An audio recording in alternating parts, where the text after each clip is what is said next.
Yung mga ka-TBT, meron po tayong shared ngayon na settings kung paano natin babaguhin yung image or pwede natin baguhin yung contrast or kanyang mga kulay. Kung gusto niyo po siyang enhance pa.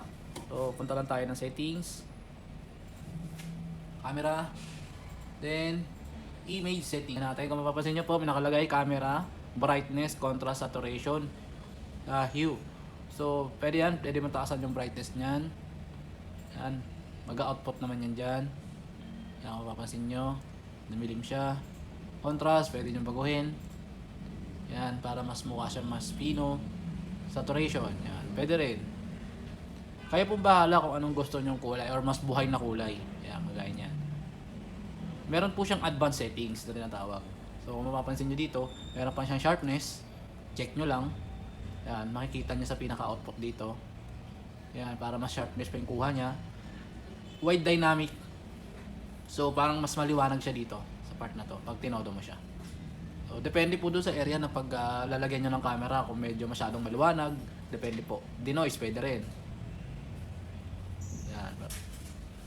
Click nyo lang po yan, box, then yan. Lalaroin nyo lang po yung pinaka-ano niya.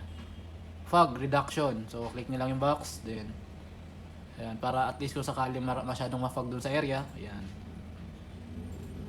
Illumination mode, depende po sa inyo kung naka-white light lang siya, infrared or smart supplement, depende po sa inyo. Yan yung pinaka-ano niya, yung pinaka-features niya. Pero mas maganda kung naka-smart supplement light po tayo. Pero depende po kung anong paglalagyan ng area.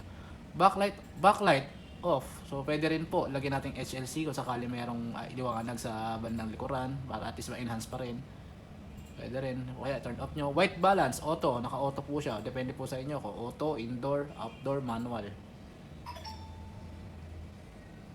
Anti-flicker. So, pwede rin natin lagyan ng flicker, anti-flicker yan kung sakaling magkaroon ng natawag na pag-flick ng video. So, meron nakalagay 50 to 60 Hz yan. Gain mode, naka-auto na lang din po. Image mirror, depende po sa inyo pero mas maganda wag na po kasi magbabaliktad yan. Flip, kung sakaling magbabaliktad po depende rin sa area. Shutter mode, naka-auto. Max, kahit naka-default na po yan. IR brightness, yan pwede nyo pong taasan yan. Then schedule, depende po. Yan, pwede nyo pong schedule. Then common, naka-standard lang yan, common. Then save po ninyo. Check natin dito sa lens. Depende lang po kung sa lens nyo is mga varifocal ano. Then save.